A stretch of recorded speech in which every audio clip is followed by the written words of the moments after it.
Welcome to the Jamie Ivey Show. I'm your host, Jamie. Today I sit down with my friend Morolake Akinosun and talk about her life as an Olympic athlete.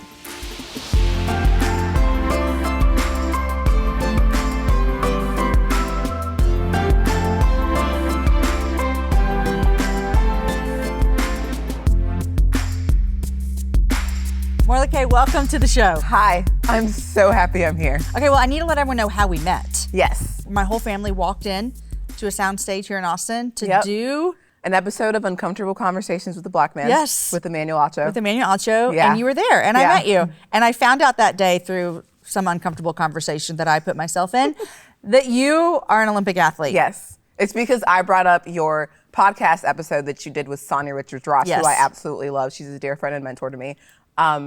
And then that's how it came up. That's how it came up. Yeah. And I love that you're an Olympic athlete, and I want to talk with you. And you love Jesus, and you live here in Austin, and you went to UT. All of those things. All of the things. I'm like, we have so much in common, except I don't run, but that's just That's the only thing. Other than that, we're basically the same person. the same person. It's minimal. Okay, so congratulations. Thank you. Gold medal Thank in you. 2016. Yes. Congrats. Thank I'm telling you. you, I wish I had some stats here about how many people actually win gold medals. What's the percentage? It's low. I wish I knew the answer to that. I have no idea off the top of my head, but only 3 people get a medal in every event, and only one of them is gold. So the odds are low. Yeah. Is it a club that you get into when you win a gold medal? No. There's no club? There's no club for the gold medal, but there is a club for being an Olympian. Okay. That's all once the you're an sports. Olympian, you are in an exclusive club, especially U.S. Olympians, because they say it is the hardest team to make. Wow. Yeah. Okay, so let's talk a little bit about making a team, because I learned this from the interview that I did with Sonia, that you compete and train and train and train. And is it true that you don't know who's going to the Olympics until 2 months before? Yeah, maybe tell even me- less than that. I think it's 6 weeks before for this upcoming Olympics. Okay, so we're recording this. I mean, this is airing early 2021. We all know that 2020, the Olympics. They were postponed. We They were did not postponed. cancel Nothing's it. It is canceled. still Tokyo 2021. That will be so weird when you look at all the Olympics and Yes. you'll be like, So 96. they're still actually going to call it Tokyo 2020. Okay. So all of the merchandise and everything is going to say Tokyo 2020. It's just going to happen in 2021. Nothing wrong with that. Nope. Okay, so postponed, Yeah. but you've been training Yes. for this whole time. Yes. So tell me how it works as an Olympic athlete, because I'm just a walker in my neighborhood, so I don't know how you guys train. But you ran in 2016. Yes. And you immediately said, I'm going to continue doing this?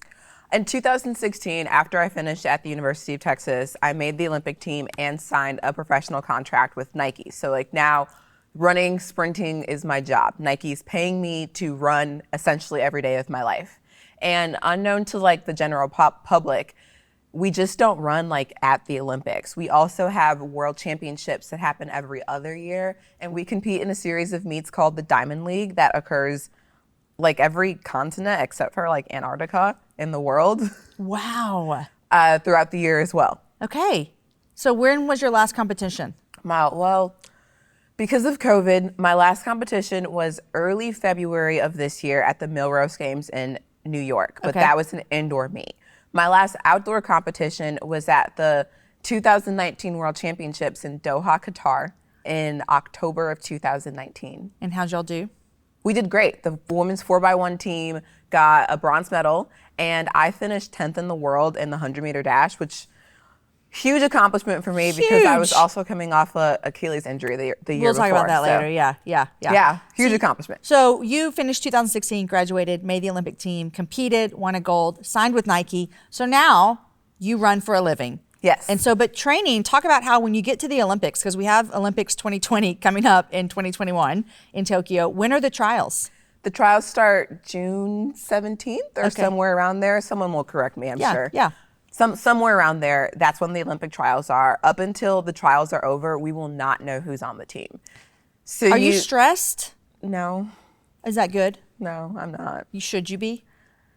No. Good. I'm glad. No, I'm not trying to put stress on you. We're still so many months out from the Olympic trials that I'm preparing. So I can't be stressed for something when I still have more than 6 months to prepare. Love it. And that's why I'm training every day. Well, 5 to 6 days a week, I'm training for the Olympic trials and ultimately the Olympics. And prior to then, I'll run in some track meets so that I can see where my training and where my preparation is. Okay, so I have another question for you. Yes. This is like Olympic Trivia 101, okay? You're training here in Austin. Yes. But there's other women who are also trying to get a spot on the 2020 women's track and field. Are they training throughout the country, or are y'all pretty isolated here together? Both. I actually train with a group of 7 women, and we train together in a track club called the Buford Bailey Track Club, headed by my coach, Tanja Bailey. But there's also a professional group that trains at UT.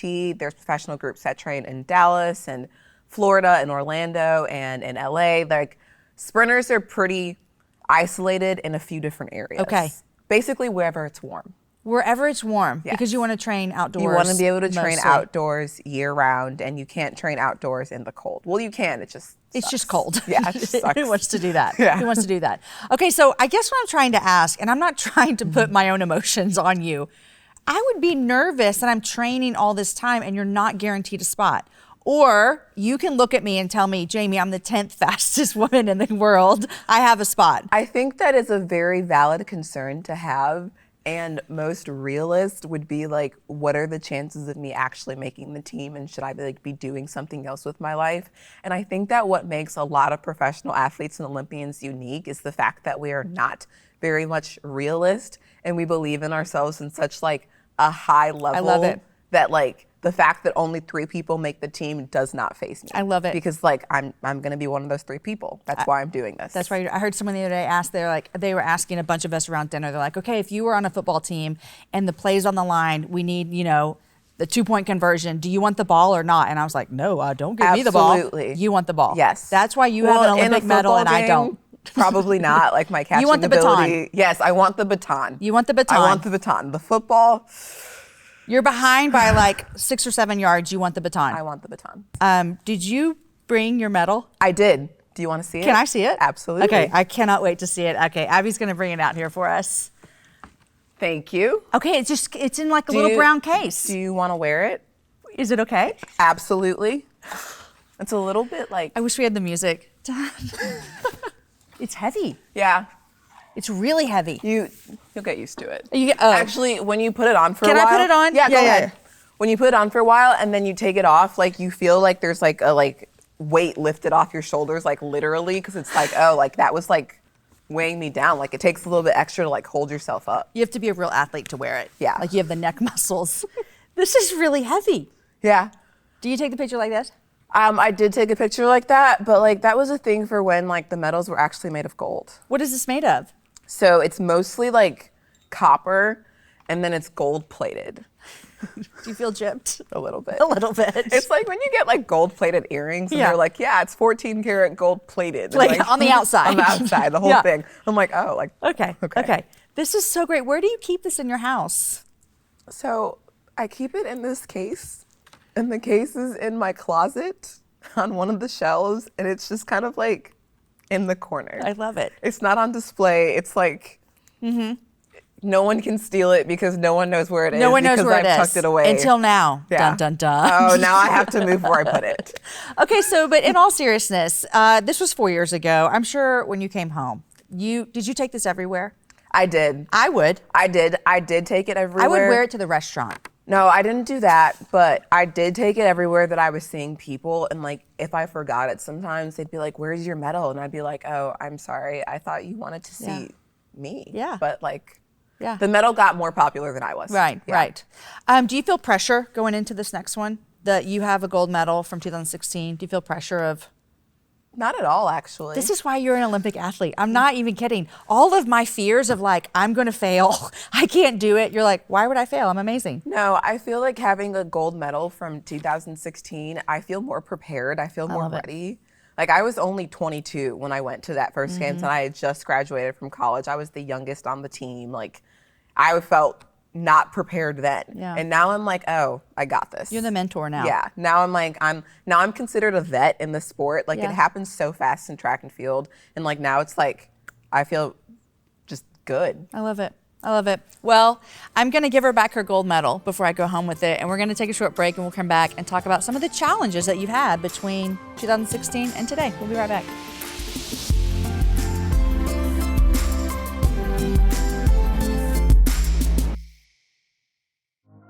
Able is an ethical fashion brand that employs and empowers women as a way to end the cycle of poverty.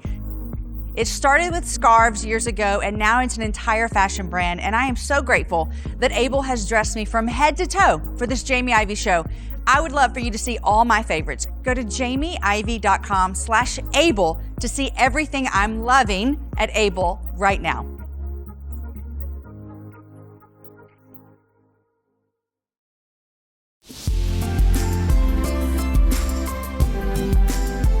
All right, guys, I'm back with Morolake Akinosun, and I gave her back her medal because Yeah, we put it away. you can't be trusted. I can't be trusted with the Just medal. in case. Just in case. Just I in ran off case. with it.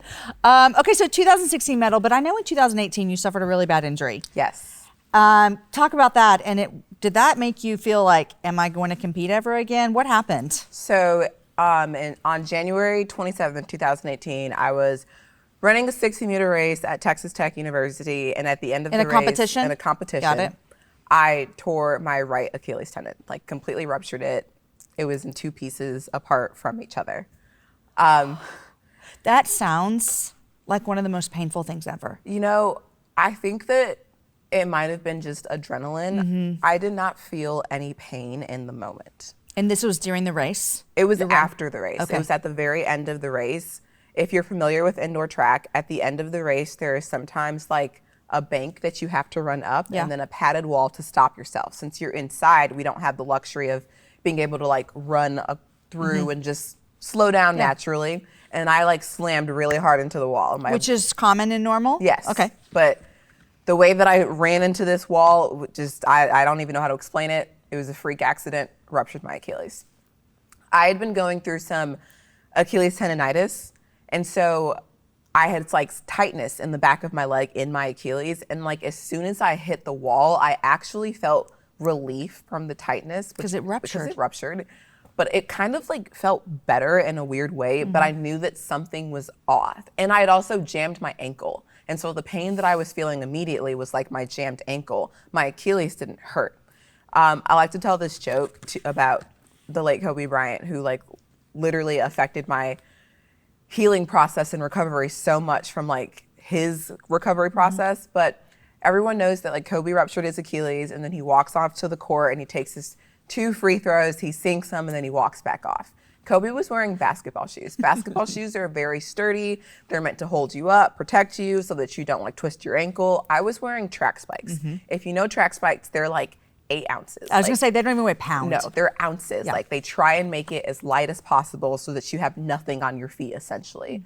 I crashed into that wall, and I probably walked like 50 or 60 meters in my spikes, like with no pain. You're basically saying you're... Basically, I'm saying that Kobe was not that impressive in that moment. That's exactly That's what I'm you're saying. It's because look what you did. Yeah, I'm like, we gave him so much credit for that, and I'm just like, gosh. I had on track spikes, is what you're saying. Yeah. He had on shoes to help him with that. Yeah. So you walk, and then you immediately knew something was wrong. Yeah, I knew something was wrong right away, but I didn't know how bad it was. And I eventually go see one of the trainers. I'm sitting on the table. They do a few tests on me, and then they tell one of the assistant trainers or student trainers, hey, can you go get her some crutches? And I'm like, I don't need crutches. I'm fine. Like, I had a final in like 45 minutes. I just thought they were gonna like massage me a little bit and I'll be able to like run my final. I'm like, I do not need crutches. I'm fine. Take my shoes off. I get off the table and try and walk, and immediately I'm like, oh no, I can't run. And that's when they told me that like, you've ruptured your Achilles tendon. Like, it's like not okay. And I'm just like, oh, like, I think it took a while for me to like process like exactly what was going on, but like so many thoughts all at the same time. Like, what does this mean? What happens next? Like I've never been severely injured before, so I had no idea like what was going to come next or like what was going to happen next in that time frame. So did you have to have surgery? Yeah, I would imagine. Almost immediately after. 2 days later, I went to Colorado Springs. That's where the training facility. Yes, the United States Olympic training facility is, and that's where all the doctors and that's where everyone is. Went to Colorado Springs and had surgery there Like I got there one day, saw the doctor, had surgery the next day. Like it was very like fast. Is this the type of injury that would be career ending? Absolutely. They used to say that this was the worst injury that an athlete could have, and it is a career ender.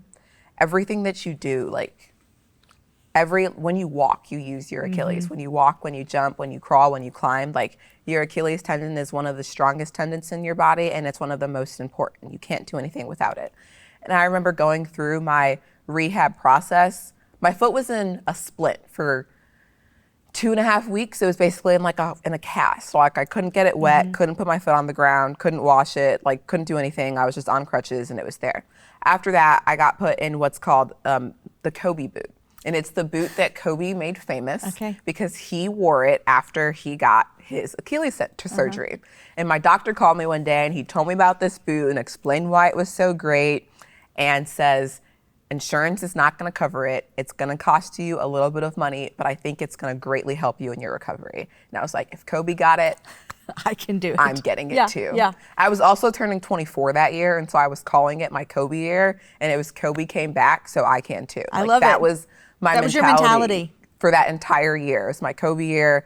I was going to do the same thing. I watched his documentary on how he came back from his Achilles injury, so that's why like I was never the biggest Kobe fan from like a basketball perspective, but that made me love Kobe Bryant. Yeah. Anyway, got my cast off and I'm sitting on I think I was sitting on the toilet actually with my feet on the ground. Yeah. And I just knew sitting there, I'm like, I know that I cannot stand up. Like my feet were just like on the ground like this. And I knew that like my leg is too weak for me to like support my own body weight and stand up. Like I can barely like stand and walk.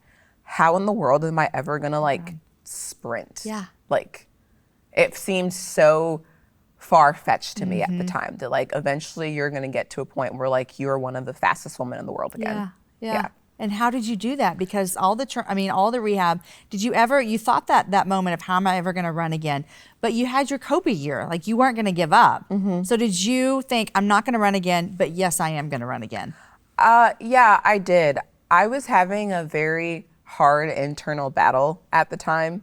I was surrounded by a lot of people who really believed in me, and that really helped me. And I didn't fully realize that until Easter Sunday of that year. I was at church at GMZ, and Pastor Clark was giving a sermon, and he was talking about his own journey. And he talked about the fact that like he surrounded himself with people who believed in him, and that's like what helped him so much and like what helped him overcome what he was going through. And that was the moment that I like realized like part of the reason that like I'm still like holding myself together is because I'm surrounded by people who like really, really believe in me. Yeah. At the time, my parents are in Chicago. My mom really wanted me to come back home to Chicago because she's like, you need help. You're on crutches. You can't live in an apartment by yourself in Austin. Such a mom thing, yes. But she's like, who's gonna help you? You can't go up and down the stairs. Like you live in an elevator. There's like, you just can't live by yourself. And I'm like, Mom, I do not want to come live in the house in Chicago. I don't want to do that. And she was like very adamant. And then Emmanuel was actually like, you can just come stay with me. Yeah. And I lived in his house for like maybe 2 months, 2.5 months. He just let me stay there so that like I wouldn't be alone. In case you fell off your crutches. Yeah. Which I did. You did. I did. You did. I actually, that did happen more than once. I'm sure it did. I remember I was talking to another athlete, a professional athlete on my podcast, The Happy Hour, and he also suffered a really big injury and said that he worked so hard to get healthy after that there was no reason that he wasn't going to keep playing. And I wonder if you have a little bit of that in you right now going into this next year of track and field in 2021. Do you have a little bit in you of, I've worked really hard to overcome something really big. Not much can stop me right now. I actually had that moment. It was a different moment while I was still recovering. I was sitting I think I was in Rome at the time. I was for sure in Italy. And I was sitting outside eating pasta and drinking wine. There was 4 of us there. Emmanuel was there as well. And he looked at me and he said, would you rather not have torn your Achilles? And I just like froze for a second because why would anyone like want to go through that? But I had learned so much about myself and I knew that I would not be sitting here in Rome for fun right now, eating great pasta, drinking wine if I hadn't torn my Achilles.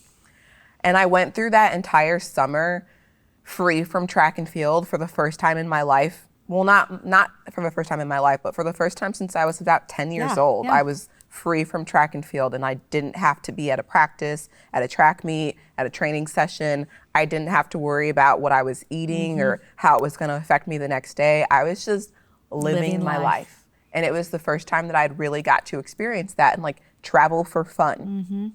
And what I realized at the end of that summer in 2017 was that I love track and field, and when it's time for me to walk away, I have so much more in life that I can do, but I am not done yet. And so then my drive to work hard came because I realized that like when it's time to walk away, I'm gonna walk away and I'm gonna be very happy, but I'm not done yet. Not yet. Yeah. Not yet. You're not done yet. We're going to take a break and come back and talk about what it is like to be an athlete and a friend and all the things, and letting people see the real you. Yes. Yes.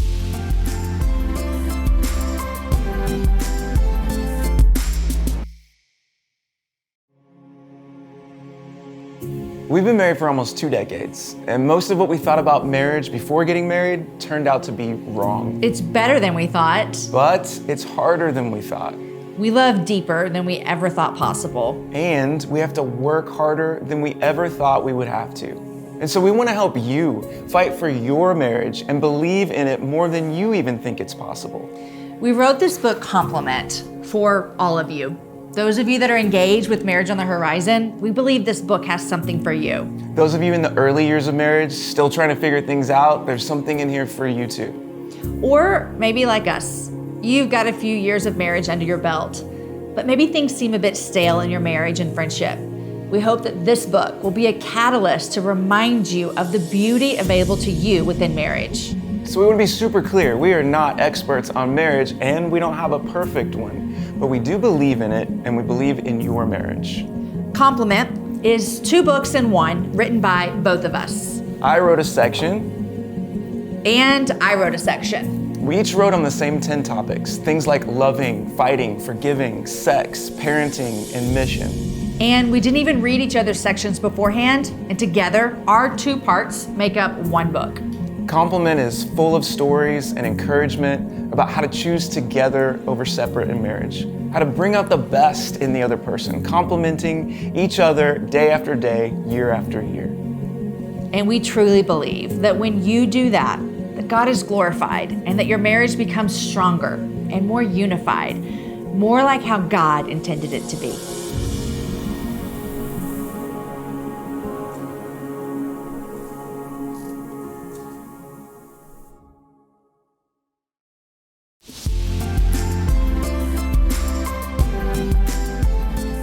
Okay, I'm back here with Morolake, and we just talked about the injury, your Kobe year, which I'll never forget that now, for sure. And you talked about you're gonna know when it's time. Here's my question for you. A lot of people, when they are becoming who they are, and you mentioned that you won your gold medal, you were young. How do you find who am I as a person? You're an athlete, you're a friend. Have you struggled ever in your career of maybe, do people know the real me? Do people see who I am? What has that been like for you? Absolutely. I would say that it probably started with my injury and always defining myself as a track and field athlete and like, this is what I am. And I would meet people, like I'd be with a friend, for example, and I'd be with my friend Jamie, and we'd meet one of your friends and you'd be like, hey, this is my friend Morolake, she runs track, she's really fast, or like, she's an Olympic gold medalist. Like that was my title. And I like really dove into like, that's who I am. And I noticed myself becoming whatever the people around me wanted me to be. And so when I was with Jamie, I was the Olympic gold medalist and I was whatever she described me to be. And if I was with a different group of friends, I would be whatever it was that I needed to be to fit into that with that group of people. And I lost sight of like, who am I really? And like being okay with being my true and authentic self all the time, and just knowing that like the people who really love me are gonna love me even if I don't fit into that like bubble that they've created, or the idea of what they think that I should be, or what I think that they think I should be. What did you come down to with the your true authentic you? I think I realized that I'm pretty nerdy. Aren't you a biomechanical engineer? Yeah, that's also a thing. I know. I was like, I realize that I'm pretty nerdy, and I love reading books and listening to podcasts and educating myself. And I love gospel music, and I love Jesus, and I'm like kind of quirky, and I like that about myself. yeah. I'm an introvert. I love spending time with myself. That's what I call it. Like I love spending time by myself. Yeah. So you had to come to the conclusion of, I'm okay with all of these things being true about me and all of my group of friends. Yes. And the groups of friends that I felt like, you know what, I don't like who I turn into when I'm around these groups of friends, I stopped being friends with them. Was that hard? At the time it was pretty hard because I went through a phase where like I cut out a lot of people in my life to where there were times where like I felt lonely because I no longer had these groups of friends that they weren't necessarily good for me though. So like it was good that I didn't have them, but then I felt like my options were be with these like bad groups of friends. I don't want to say that they were bad people. They just weren't. You just didn't like who you became when you were around them. I didn't like who I was when I was around them. And I had to be by myself more often. And it made me become more comfortable with like being with me. You know, I think that is something that a lot of people go through, and it's a good thing. And I think it comes with maturity of going, okay, I see who I become, and it doesn't be bad. You're not like doing bad things, but I just see who I am. Yeah. And then having to make a decision that I'm for myself, and so therefore I'm going to choose to spend time with yourself. Spend time with myself. And to have these different friends that you're spending time with, and you feel better on the other side. I do. I feel so much better. I feel freer and lighter. Like I've taken off like this facade that I've put on for the world. Yeah. I feel like that you feel freer and lighter even just going into a new year, like 2021. Yeah. Feels like it's going to be your year. I think so. How many meets do you have before the Olympic trials? Well, in a normal year, you could have like 20. Yeah. But we'll see. We don't know what COVID's going to do. And I don't know. Yeah. It's all up in the air. Yeah. Who knows? Well, we will be cheering for you for sure. Thank you. Now, I have a question for you. I heard that you almost did the Amazing Race. Yes. Is this a dream or is this like a freak thing? Or what happened? It was like, so I watched The Amazing Race as a kid with my older sister. I'd watch The Amazing Race, and like we always joked that like we'd go on. Y'all would go together. Yes, but like we never even tried. Like never auditioned, never signed up. Like we never even tried. But it was just like if we did The Amazing Race, we'd go together. Yeah. I think it might have been in the spring of like 2018 when I was recovering from my injury. Emmanuel actually got a phone call in the sense of like he could go on The Amazing Race. Y'all were going to go together? Yeah. Did y'all send in a tape? Yes. I need to see this tape. I wish I had it for you, but like, I mean, I have it. I just don't have it with me. Okay, well, surprise. What? We talked to Emmanuel. We have a clip. No way. It's so good. Okay, let's play it real quick. Roll some of this. Okay. 100. What's up, y'all? I'm NFL veteran turned ESPN analyst Emmanuel Acho. And I'm Olympic Gold Medalist Morolake Akinosun. And we're your next Amazing Race champions. It's pretty simple.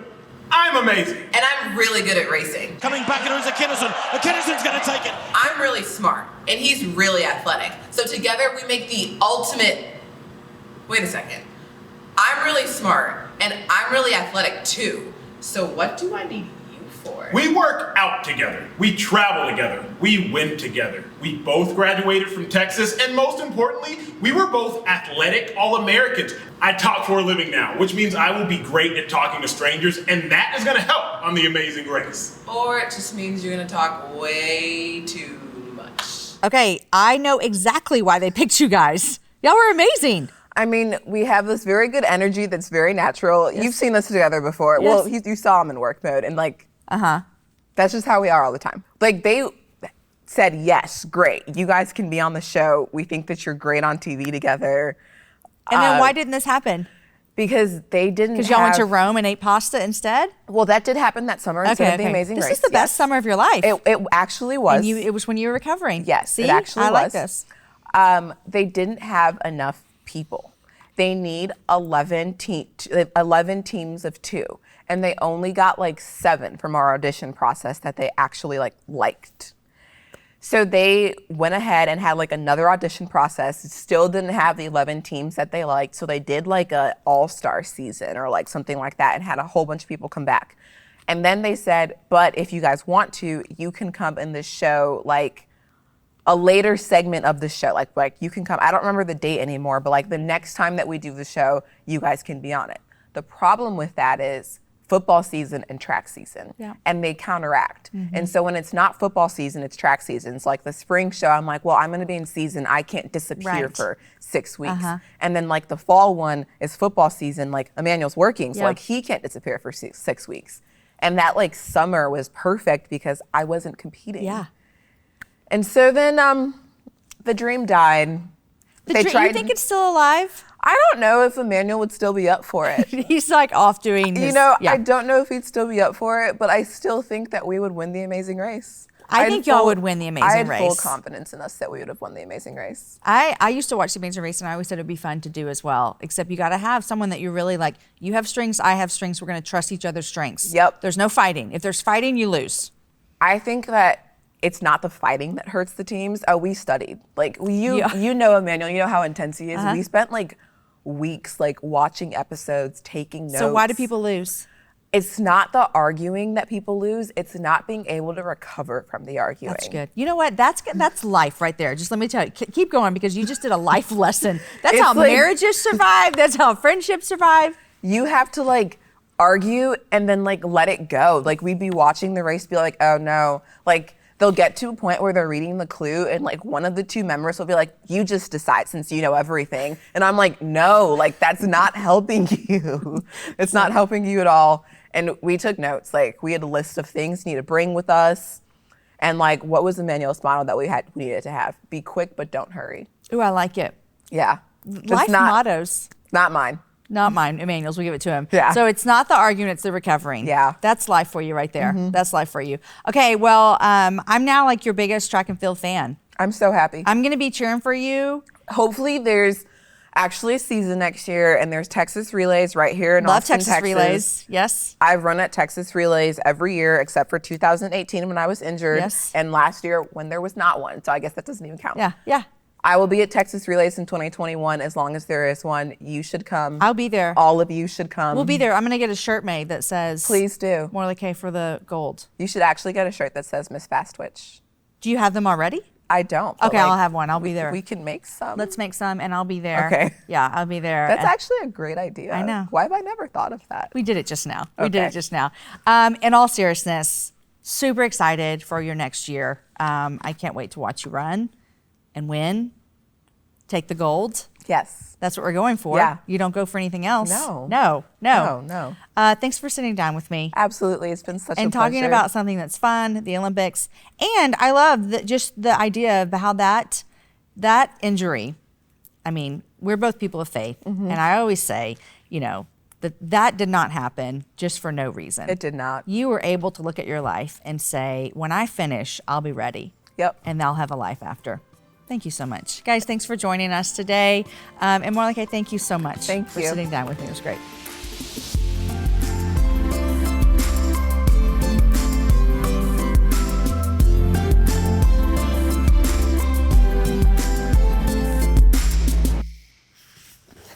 Okay, you're still here. We already finished the show, but you're still here. And I'm so glad you're here because I need to tell you something.